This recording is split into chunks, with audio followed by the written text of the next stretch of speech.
Welcome to the Builder Marketing Podcast, your go-to source for home builder marketing excellence.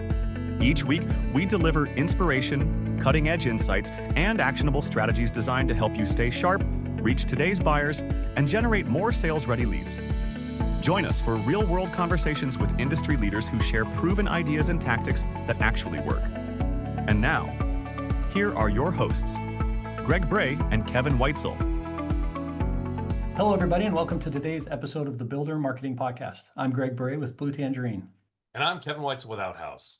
And we are pleased today to have joining us CeCe Cheney. CeCe is the Communications Director at CBH Homes. Welcome. Thanks for being with us today. Thank you guys for having me. I'm excited to be here. Well, let's start off, CeCe, by just getting to know a little bit about your background and just give us that quick introduction. Awesome. So I've been with CBH Homes for about 15 years now. I like to say I've grown up here. I don't know much else. I know CBH and a little bit of everything, but we are Idaho's largest home builder. We are super proud. We just got ranked 40th in the nation. Whoop, whoop. Throwing it up for that, and got named the #1 best place to work. So have a strong culture. We love home building. Our website, clearly we try and show that on there. We just really love to build homes and sell them.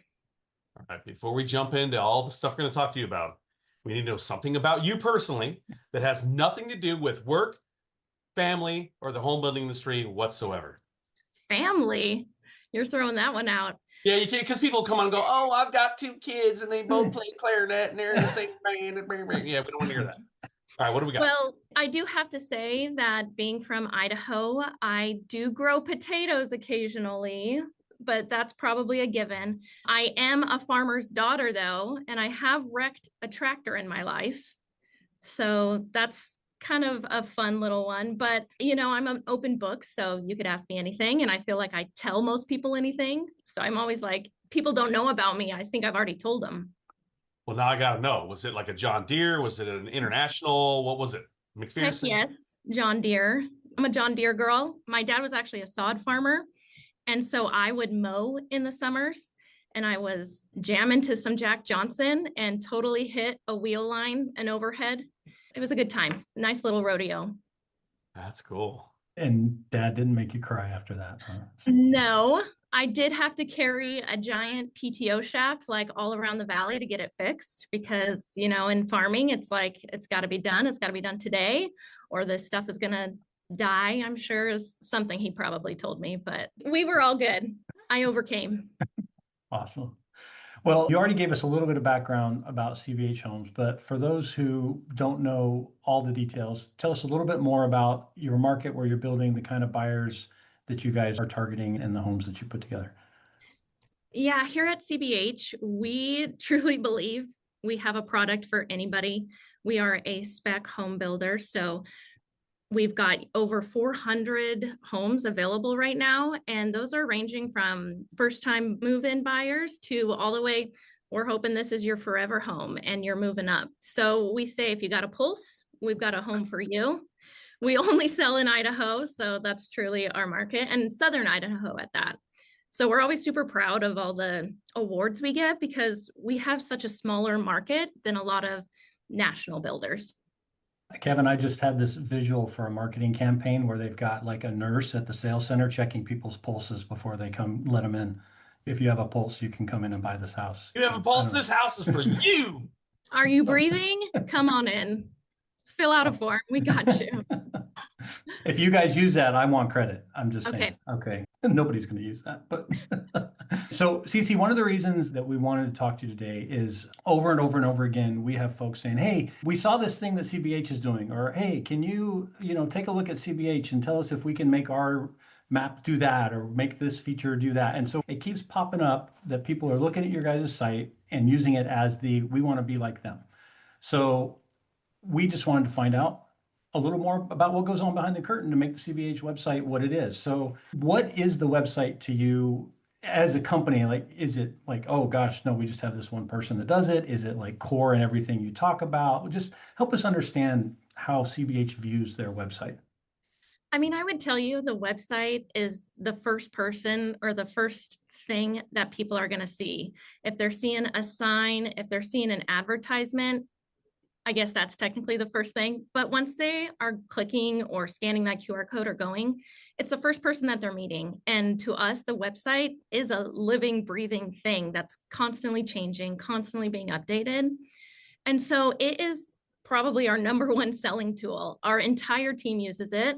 Even our owner and president, he's on there constantly being like, oh, hey, I saw this map, needed to be updated. He's looking at inventory and products. So it is a tool everybody in the company uses. And I don't think that's the case for every builder. Kevin, would you agree? No, actually, you said, CeCe, we could do a whole session on each segment that you just went into. The fact that all of your salespeople, and all the way up to the ownership, uses the website. The fact that it's constantly evolving and you're constantly updating it. Those are all things that we try to just nail down with people. Say, you have to absolutely update this. It isn't a set it and forget it. It's built, so let it do its thing. No, you have to organically be involved with it. It's a full-time job, and we have a full team that is in there doing things. When you're talking marketing, sales, operations, we all play a part in it. It's not just one department. And I would tell you our sales team is like our number one user, right? They're the ones who are the front line. They're getting the calls, they're getting the questions, and they're like, hey, we need a filter for this, or hey, this isn't showing up right, or a buyer called in and was confused on this. They're truly our front line that are guiding us on what we should be doing. So then how do you guys decide what buyer feedback actually makes it into a website change, right? Your sales team is talking to people, they're using it, which is fantastic because then they can point buyers back to it to help them answer their questions. But as you do that, how do you guys kind of take that feedback and filter through it and figure out which thing is maybe worth doing or not doing? We do get so much feedback that's a very, very valid question, because we have 1,000 filters, not 1,000, I'm over exaggerating, but we've got so many filters on our main home search page that it can slow down. And one important part is speed. So, it's like, we need a filter for this, we need a filter for that. Well, sometimes we have to stop and question how many people are actually going to use that. We have a really cool tool called Hotjar that actually tracks where people are clicking, scrolling, it's building that heat map so we can truly be like, is this actually something needed? Have you ever had people come with these ideas, a salesperson, hey, well, Mr. and Mrs. So-and-so told us this, and you're like, no. I do try to omit no from my vocabulary. I'm a yes and girl. Yes, and I don't really know if that's going to be effective, but yeah, we get those all the time, but I think you have to listen and you have to say, is this accurate? Is this true? Or is this one person just coming out of the woodwork? I do believe I want any and all feedback. I'm like, come to me with any small little tweak. We have a thing called Always Improving, and that is one of the tools that people just go on and submit. Hey, I think the website should have this. Hey, I think the website should have that. An interesting one we actually got was like, hey, as a clearance shopper, I want to know which homes are recently reduced. And it was funny because I was like, we actually have a filter for that, but you missed it. So how can we make that stand out more so people like you will see it and use it? That's a great example, because I bet that happens more than folks realize, that somebody is looking for it and they just missed it. You've already got that feature, you've already got that piece of content or information available, and yet they can't find it for whatever reason. We've all been there, right? As soon as somebody points to it, we go, oh, there it is. Now I know. And now you can't unsee it. You always see it from there on. So they're wanting a filter that basically just says, hey, only show me the homes that you are trying to dump, like an aging report. I want these off the spreadsheet. So these 3 home sites, we got to get rid of them. We are constantly adjusting pricing, everything based on the market. So yes, we've got a little filter that's like, these homes have recently been reduced and they want to select those, whether it's an investment or something along those lines, or somebody who's like, I want the best deal. Yes, they're going to be using those tools to find them. So let me ask you this. Does that same filter also feed an outbound campaign? So if Greg was shopping for, the plan XYZ on your website and he clicked that he liked those plans, does he get a notification like Zillow would send that says that home just went down $5,000 or that home just increased by $3,000? It's funny you say that because that's one of our main goals we're working on right now. Oh, I know I better write this down and say, Kevin told me to do it. Give all props to Kevin. No, but that's where everything's headed. I mean, people are already there. And that's one of the things it's like when people are like, your website's so great. It's so funny coming from being in it all the time. I'm like, we're far behind. We need this, we need that. So coming from that lens, I'm always like, oh, shoot, maybe example, the emails, when somebody does this, they should be getting those auto updates. I'm like, we're so far behind. We're so far behind from everybody. We got to go faster, keep going. And so, yeah, that's definitely things that we are looking at and trying to track. And we do those emails that it's like, see what's been reduced, but we haven't gotten that one-on-one yet. We're still working on it. See, Kevin, there's growth for everybody. Yeah. There's room for everybody. CeCe, I want to go back to the hot jar comment you made because you mentioned using that tool. And for those who are listening who may not be familiar with it, this is a tool that tracks where people are moving their mouse around, what exactly they click on. It's a level of detail you don't get from Google Analytics on how people are using it. My question is, though, there's already so much data, so much input, and yet you add that and all of a sudden now you've got another 100 sessions of heat maps to figure out and look at. How do you guys begin to process that type of feedback and figure out what you should do with it? We have a great website team that's really synthesizing that for us. But in this day and age, I'm like, you throw anything into AI and it's going to really, truly tell you what to do. I always say, we want to make the biggest impact. So what pages are getting the most views? If you're looking at a page that gets 30 views a month, I'm not going to spend all this time to really, dive into all the analytics. But if we're looking at our homepage that's getting 50,000 views, then yes, I'm going to really dive into those analytics and see what people are doing. Where are they clicking? Where are they going? Where are they going after that page? That data is so powerful, and it's amazing that you guys are looking at it. You've probably said our team several times now. Yeah. There's a lot of builders who do not have an in-house web team. They either have to partner with somebody else or kind of figure it out on their own. There's some that just have CeCe. Not CeCe, but Susie. Yes, there's only one CeCe. Come on. So for somebody who doesn't have that team to kind of dig through all that and help them with it, CeCe, what type of advice would you give them or thoughts there to kind of where to focus or look at when they're trying to dig into numbers? Again, I'm going to preach this the whole time that AI is your new best friend and your new tool. But again, I think making the biggest impact. So you need to look at those pages that are getting the most action, the most views, and then diving in from there. A whole website is a huge, scary thing. So you just got to start small. Start small, pick one little page, one piece of it, and go from there. If you're like, oh, this whole thing needs to be scrapped, then you're going to get stressed out and you're going to, have a freak out over it. But if you just start in one little piece, maybe I'm going to edit the copy today. Maybe I'm going to just look at this header and look at other people's headers. The websites can be broken down into small little bite-sized pieces that you can pick, choose, and edit. Hey everybody, this is Greg Bray from Blue Tangerine, and I am so excited to let you know that the registration is now open for the 2026 Builder Marketing Summit. We're going to be in Dallas, Texas this year on September 23rd and 24th, and we are working on an amazing lineup of marketing, OSC, and leadership content for you. Please check it out at buildermarketingsummit.com and get your registration in today. Remember, there's limited seats available, so don't miss out. Again, buildermarketingsummit.com. Can't wait to see you there. All right. So it's no secret. I'm in sales. I travel around the country and visit builders. I visited your office. I got to tell you that with this always be improving, always improve or always be improving? What is always improving? Always improving. It was like walking into the Stepford Wives, and not in a bad way. Everybody in the office was pleasant, from the person that greets you at the front door to the guy that was taking out a garbage bag out of the back to literally everybody you meet. They're always pleasant. They're always positive. They're always upbeat. There's got to be somebody in that office that's just like, oh, I don't even want to be here today. But let me ask you this, and I'm being facetious. Obviously, there's probably not that one person, but we all have our bad days.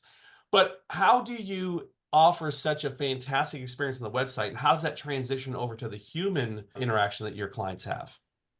We have such a strong culture, and our vice president, you know her, everybody talks about her, Rhonda Conger. She has just built this insane culture that just trickles to everything. And we've actually started a new motto that home buying should be fast, easy, and fun. So when you come to the website, is it fast?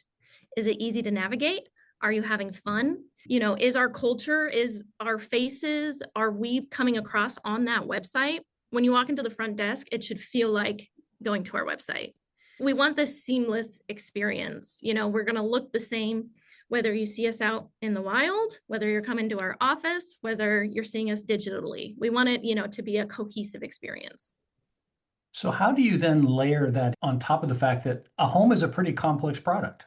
It's not necessarily simple to buy a house. You know, it's a big purchase. It's an expensive, it's scary purchase. And the website, with the amount of data you guys are dealing with, you mentioned 400 available homes right now.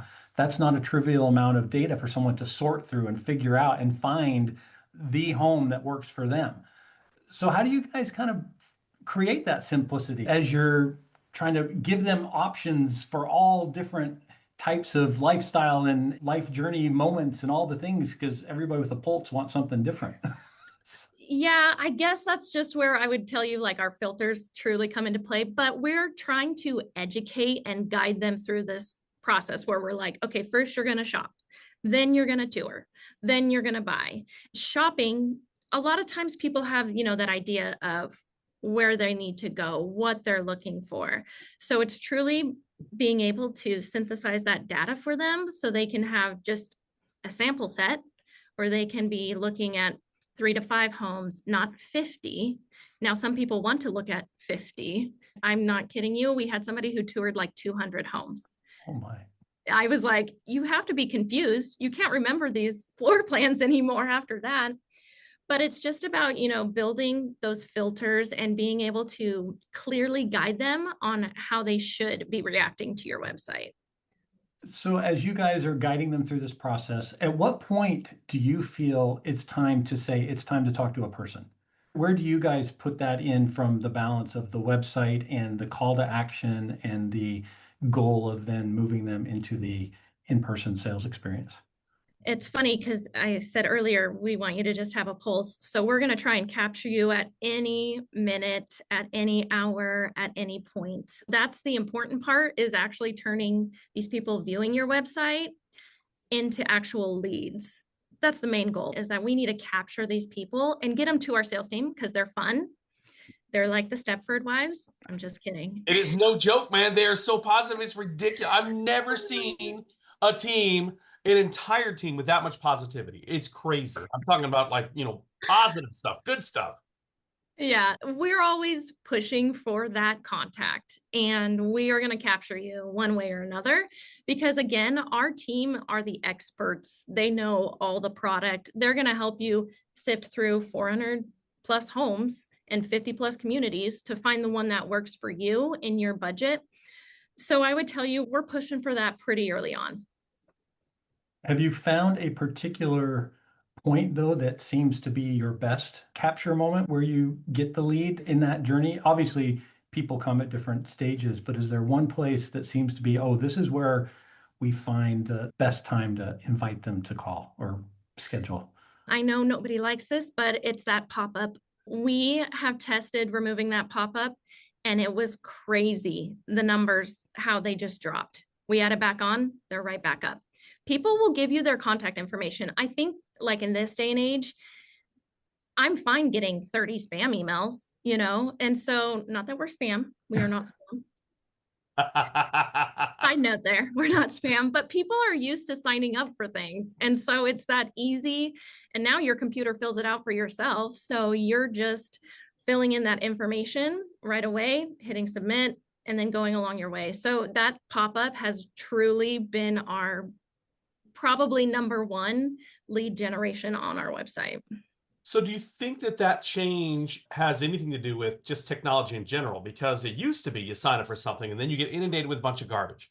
Now you can get inundated with a bunch of garbage, but you have that magic unsubscribe and or block button where you can just eliminate it forever. Do you think that that is a reason for why people are so willing to give their information now? Yeah, and I just don't think it's scary anymore. You're used to getting those calls or those emails or those texts.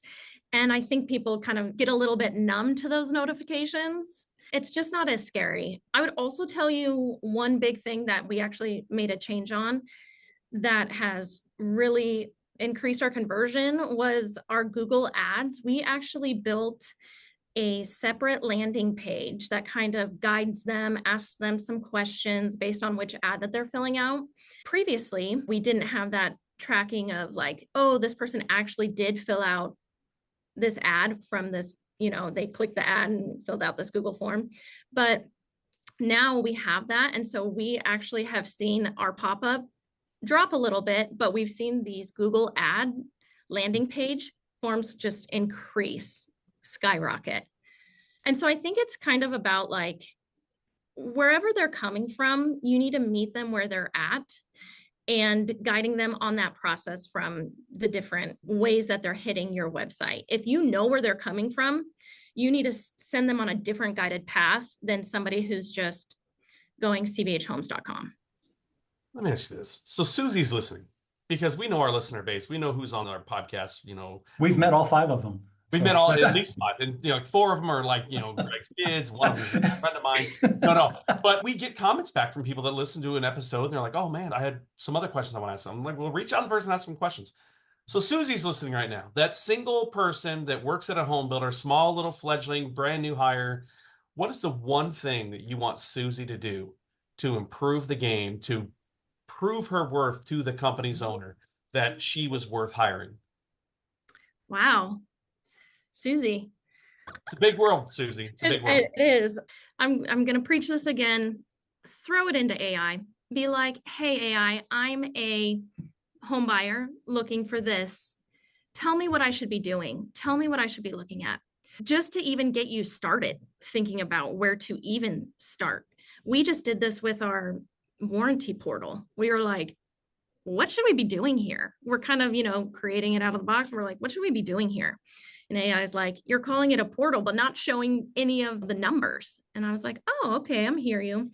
The other thing I will always tell you is that speed wins. If your website's not fast, if you're not getting to your leads fast, if it's not feeding to the CRM fast, you have to be fast. Speed is going to win in this market. So doing those speed tests or putting yourself into the system alone and saying, what happens? Put yourself in that buyer's shoes and going through that process. What does this look like? What does this feel like? Is it hard? Do I have to click 3 times to get somewhere, to get to the information that I'm looking for? 3 click rules, magical. I love that one. 3 or less. Right. CeCe, for the person who is not blessed with the type of executive support that you see, how do you suggest they sell an idea of an improvement or a new feature or a new technology to put on the website? What are some of the things you've found to be effective in saying, hey, here's why we should try this new thing or how we should experiment with it? Any thoughts there? Yeah, I definitely think obviously data is going to help you. I also think it's about just being like, let's run this little test. Like, I just want to see what this does. We are constantly testing, changing, adapting. And if you're not basically being agile enough, if you're not trying something new, you're going to get left behind. We'll throw something on there and be like, let's try this out. And then if we don't like it, it's gone. We're not scared to do it for a week, 2 weeks, and then remove it. So I think it's just about selling that again. If you have the data to prove it, that's a very big plus. But then just selling, this is just a tester. I just want to see what happens when we do this. How do you guys go about measuring success on a test like that? Is it different, or do you have a common way to say, oh, we have to see this type of a lift or this type of a change is our standard, like, okay to keep going metric? It depends on what you're looking at. But again, like form fills are always going to be our number one. If we're making that contact, if this is increasing this, when we were launching those Google landing pages, we were like, oh, we're so scared because they're not going to get our pop-up. But then we saw this huge increase. And then we could actually track where they were coming from and guide them through that process better. So To me, it's always going to be that contact. I'm a salesperson at heart, and I love our sales team. So it's always my number one goal to get them a human to talk to. But, it could be small things where maybe they stayed a little bit longer on the page. Maybe you saw more clicks increase over here. It doesn't have to be something crazy huge. It could be a very, very small increase, but in the long run will actually improve your results. Well, CeCe, this has been great. You guys are obviously figuring something out, and we're all trying to learn from you. So thanks so much for being open, honest, and candid with us on some of these questions. Any last words of advice or thoughts to leave with our audience today before we finish up? You just got to go out there, try it, look at people who are doing it and doing it well. If you like a brand, go out there, research, play with their website, see what you like. It doesn't have to be a builder. In this day and age, I always feel like we're turning into e-commerce. So you just got to go out there, see what you like, try it, test, play. Well, CeCe, if somebody wants to reach out and connect with you, what's the best way for them to get in touch? This is a fun one. You can email me if you can spell my name, but it is CeCe at cbhhomes.com. It's a tongue twister. Well, thank you, CeCe, and thank you, everybody, for listening today to the Builder Marketing Podcast. I'm Greg Bray with Blue Tangerine. And I'm Kevin Weitzel with Outhouse. Thank you.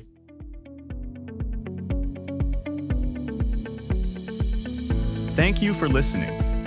To learn more about how Blue Tangerine and Outhouse can help you generate more qualified homebuyer leads, visit bluetangerine.com and outhouse.net. If you've enjoyed our show today, please tell a friend, leave us a review, and subscribe on your favorite podcast platform.